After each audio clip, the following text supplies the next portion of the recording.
Uma página dá só as boas-vindas à ação e é incrível ter buscado. Muito obrigado. Boa tarde a todos.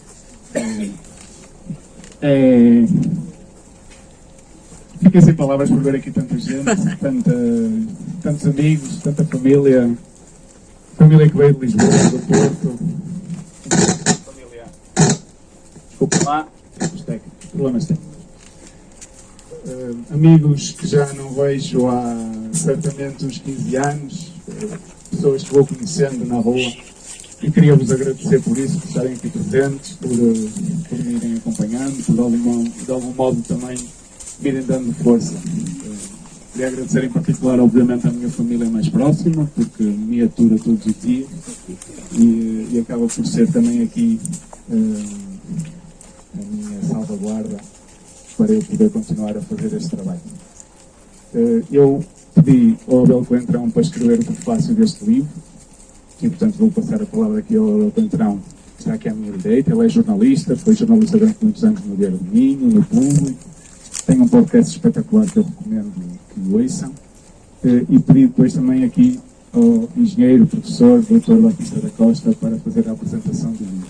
E, portanto, é como nós vamos ficar agora nos próximos minutos, horas. Não sei se vocês falam muito pouco. Obrigado.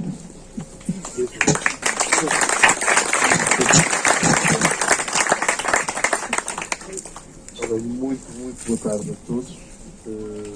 É sempre bom, eu não sei se está a ouvir, sempre já falar sem microfone. É muito bom fazer este tipo de encontro, porque na verdade os objetos físicos, que são os livros, proporcionam isto também, que são os encontros, com tanta gente. Naquela que será provavelmente a livraria mais bonita, mais interessante, pelo menos do norte do país, será certamente uma das 10 mais interessantes do país. E aqui no centro da cidade. Quando o Mário me pediu para escrever o prefácio para um livro, eu acompanho o Mário não há muito tempo. Provavelmente eu acompanho o Mário desde que eu próprio comecei a andar de bicicleta. A pessoa, quando começa a andar de bicicleta, sempre sozinho e precisa de companhia. A bicicleta faz melhor de tandem. 2 a puxar, 3 a puxar, 10 a puxar, 100 a puxar. E na verdade, o meu encontro com o Mário, portanto, ele diz que tem aqui gente que não vê há 15 anos, que conhece há 20, 30, se calhar, não sei. Outros que conhecem a vida toda, ou que conhecem a vida toda. Conhecemos de facto há muito pouco.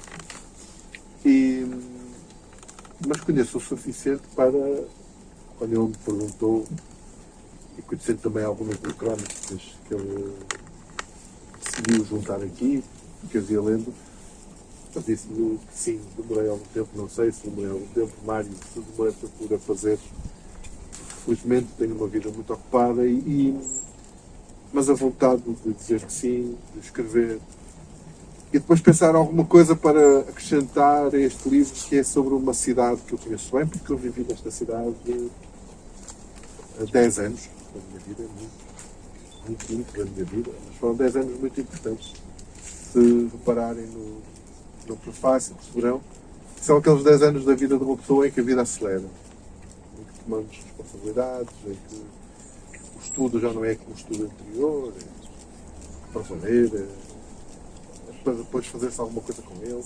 E depois o trabalho, comecei a trabalhar, não comecei aqui, mas o meu primeiro emprego como jornalista foi cá, e o segundo emprego como jornalista também foi cá.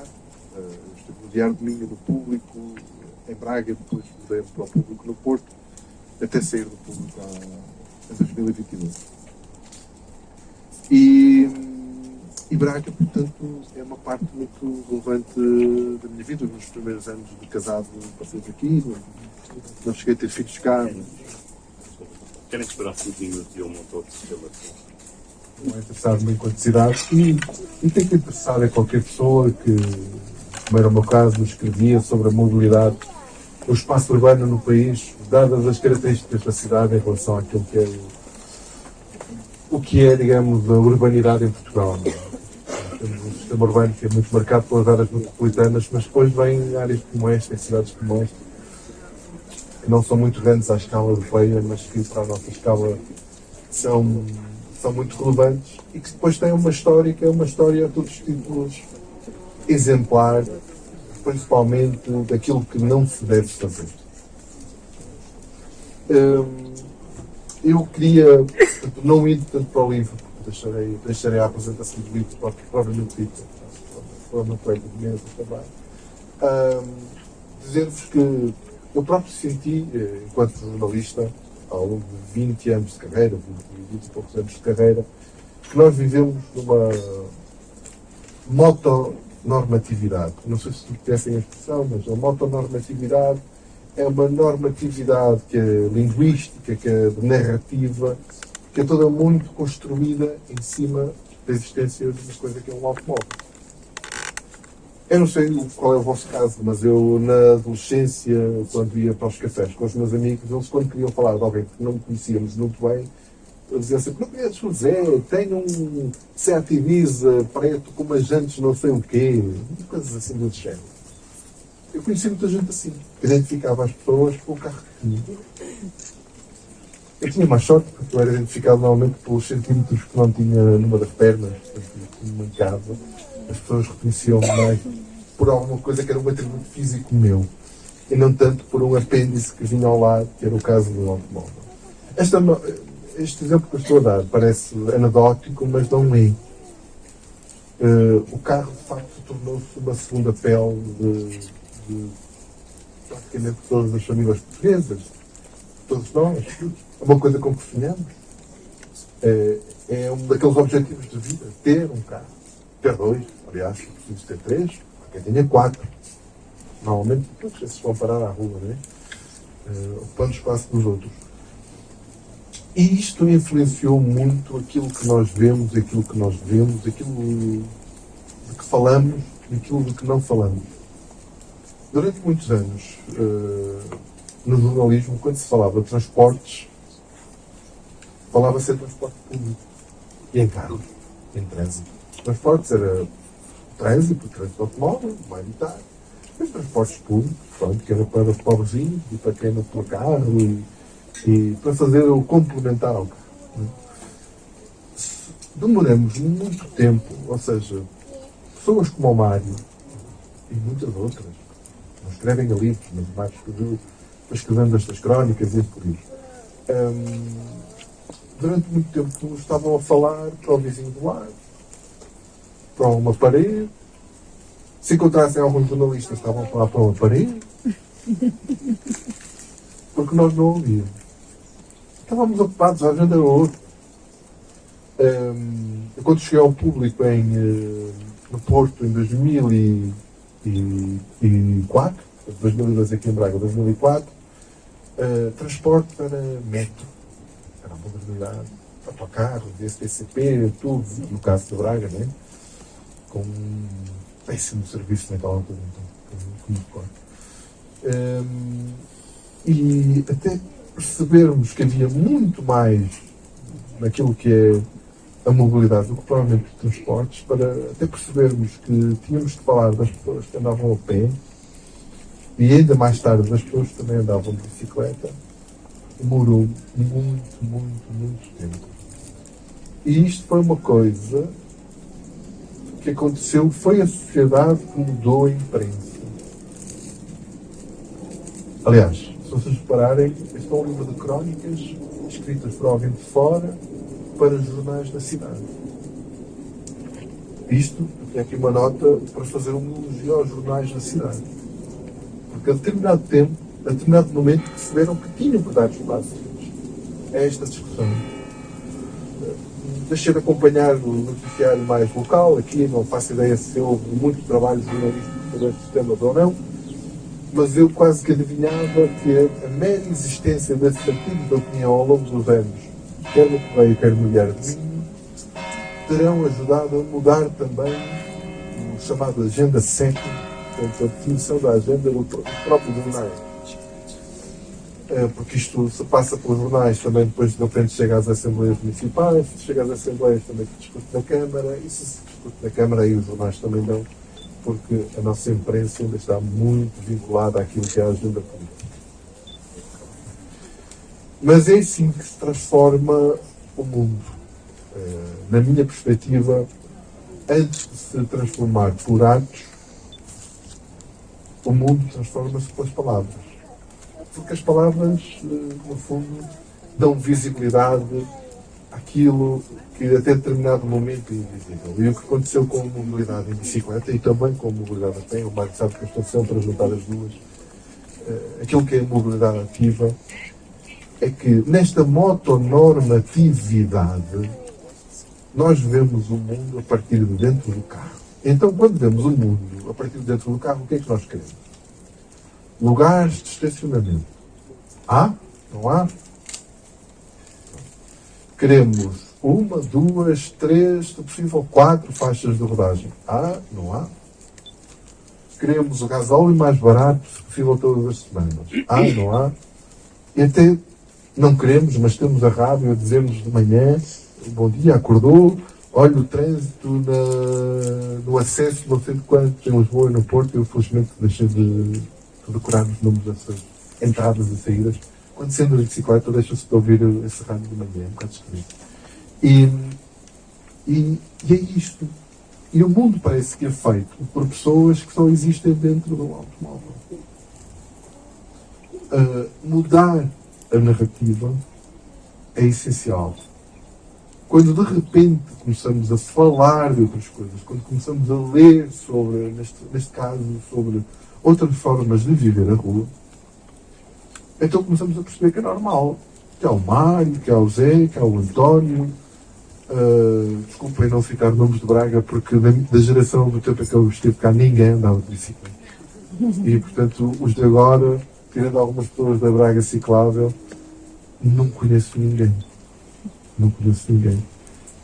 Mas devo dizer-vos que invejo um bocadinho que a cidade agora tenha, para já que tenha uma associação, que tenha pessoas que lutam, pessoas que escrevem, pessoas que põem isto na agenda dos jornais e na agenda política, dos partidos, do município.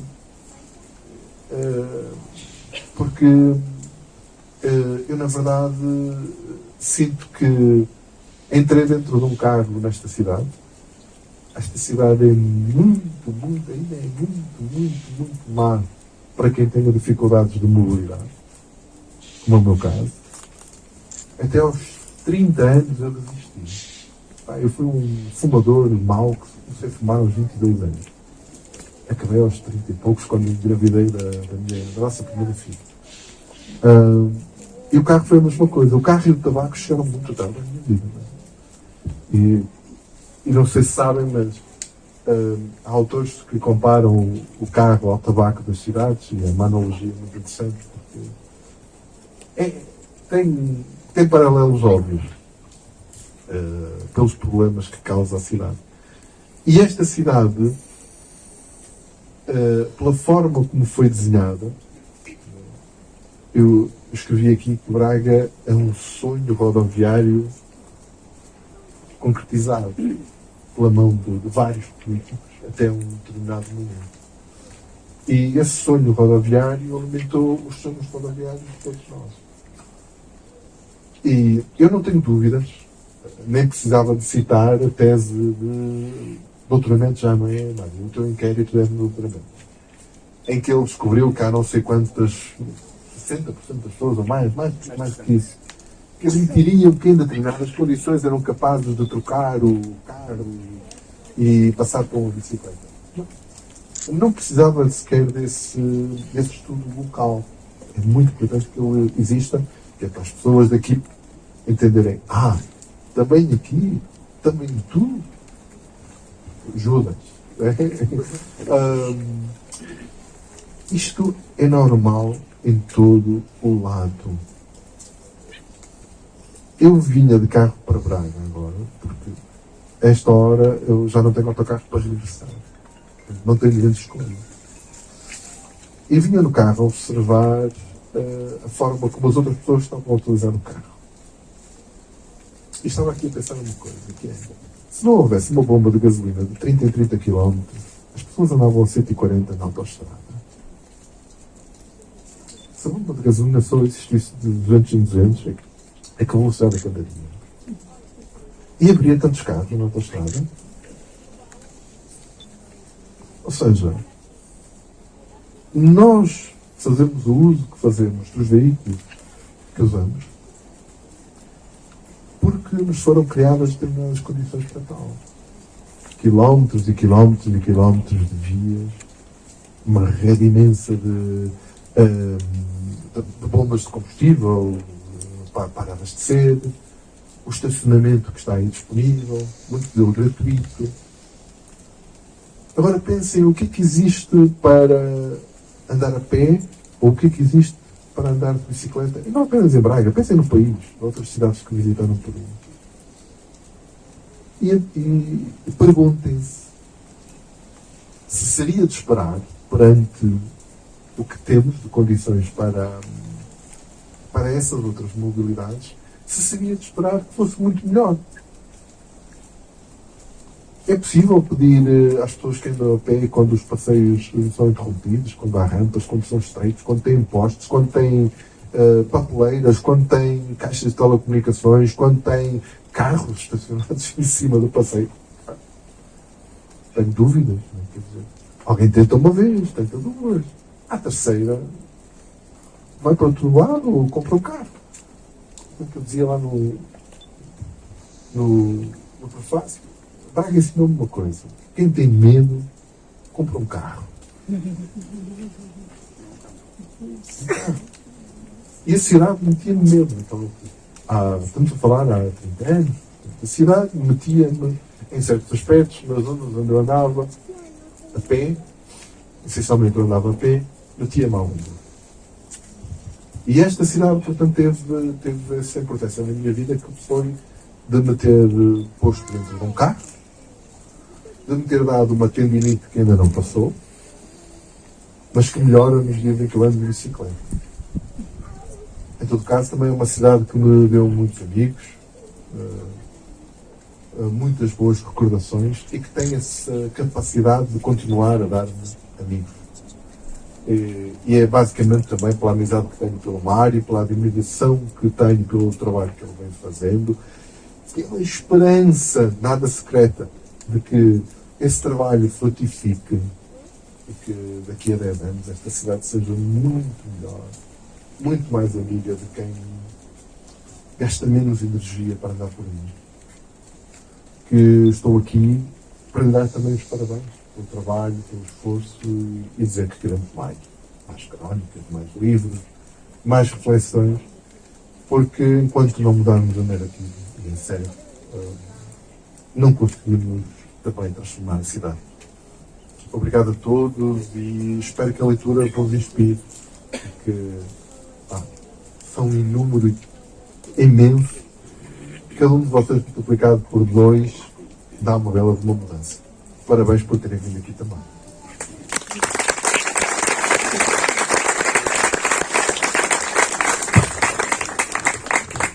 Eu apresentei devidamente o Abel, mas não apresentei devidamente aqui o engenheiro Batista da Costa. São 2 amigos, é verdade. Mas o engenheiro Batista da Costa tem aqui um longo currículo na área da mobilidade.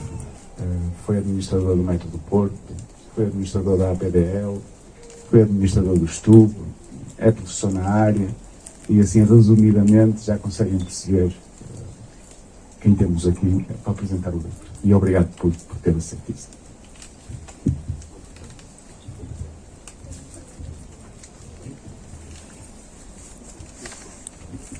Boa tarde, Mário Meireles, e em si cumprimento todos os presentes, que são muitos. Eu não tenho muita coisa para dizer. Ao ler o livro, confesso que não foi sem surpresa que recebi o convite para apresentar este livro, não pensava. É um arrumamento das crónicas que o Dr. Mário Meireles foi publicando ao longo dos últimos 10 anos na imprensa.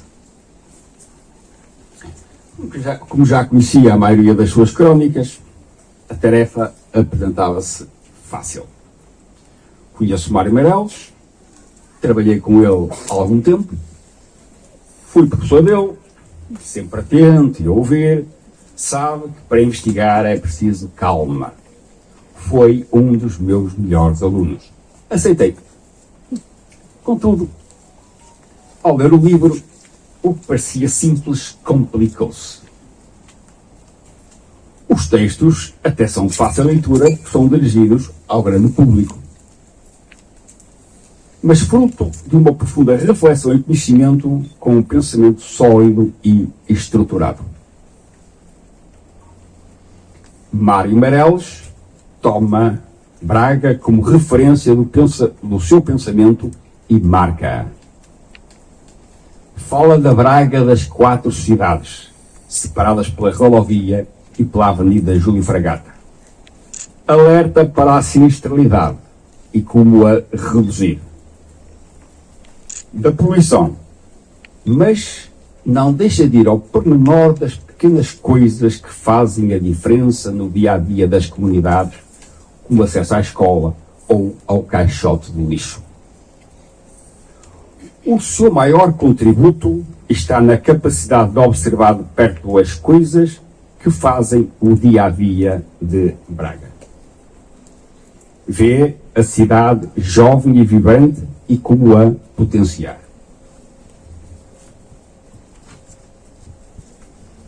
Sem fugir à polémica, sem procurar consensos, Mário Meireles, por vezes, parece inspirado por um encontro ocasional, tal como Tomás Moros teve com o marinheiro português Rafael Itiodeu e que o levou a descrever a cidade da utopia.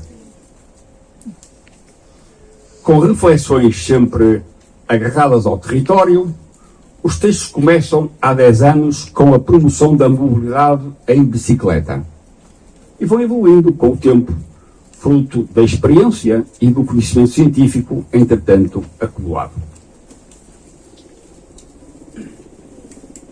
Este livro também é sobre urbanismo.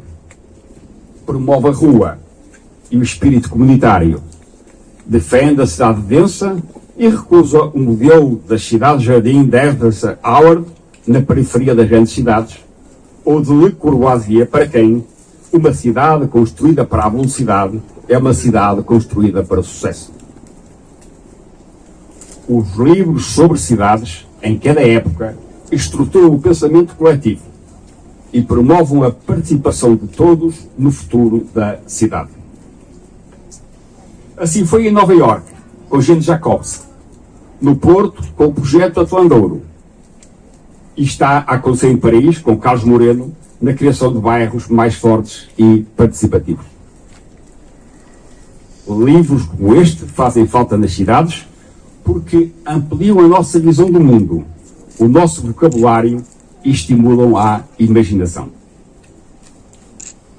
Mário Meireles, na sua atividade política, contribui para o desenvolvimento de alternativas a projetos de renovação urbana, partindo da mobilidade na cidade e na região, defendendo um novo paradigma, uma nova filosofia e uma nova estratégia que coloca as pessoas no centro de decisão, envolvendo-as. Defende a cidade densa, porque facilita a deslocação entre vários pontos de interesse, permite ter deslocações sustentáveis,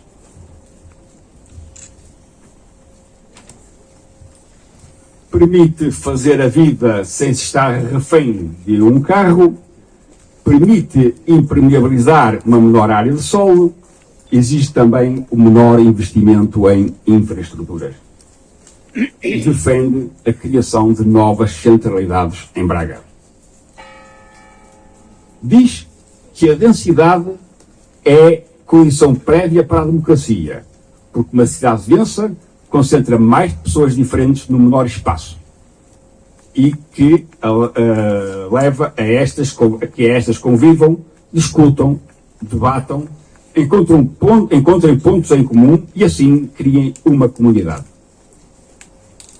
Quanto mais as cidades se espraiam, maiores são as desigualdades. a distância segrega as classes sociais e as culturas. Para Mário Meireles, a cidade densa não é só urbanismo, mobilidade ou arquitetura. A cidade densa é sobre pessoas, sobre vida, sobre liberdade, sobre felicidade, sobre interações e sociedade. Uma cidade densa deve ter espaços verdes próximos das localizações, das habitações e as ruas para as pessoas poderem parar, relaxar, estar, conversar. Citando George Steiner, faz a defesa dos cafés e das esplanadas como pontos culturais e identitários. O café é um local de entrevistas, conspirações, debates, mexericos, amizades. Nos cafés e nas suas esplanadas acontece o mundo. Para além de um grito constante sobre o excesso de sinistralidade em Braga, com um atropelamento a cada 3 dias, outro tema sempre presente no livro é a preocupação com os mais vulneráveis. A acessibilidade das pessoas com mobilidade condicionada em cadeiras de rodas ou dos carrinhos de bebê. E, para terminar, releva constante atenção às crianças e à sua autonomia, liberdade, independência e segurança. Todas as crianças devem ter o direito de ir para a escola de uma forma saudável e ativa.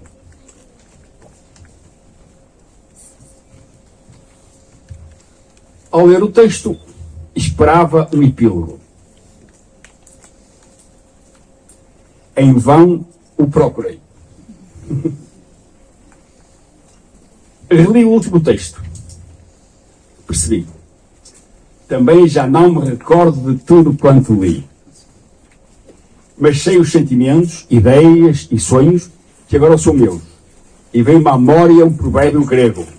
Às vezes um louco raciocina bem.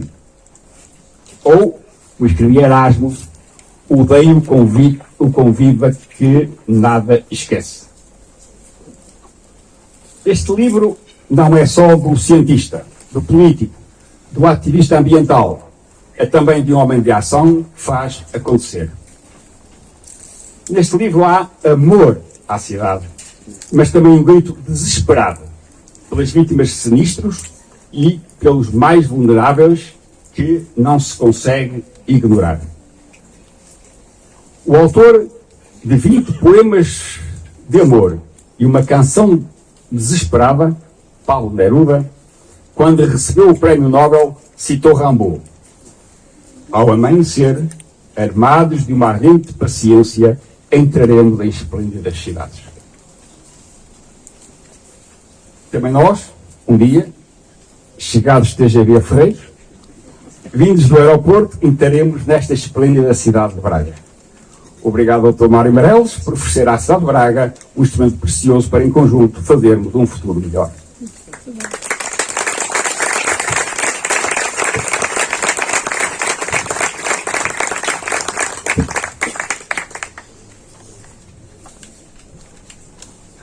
Muito obrigado a todos, mais uma vez.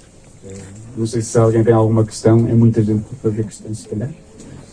Eu estou disponível para responder, ou então, se quiserem, para autografar o livro, se assim quiserem.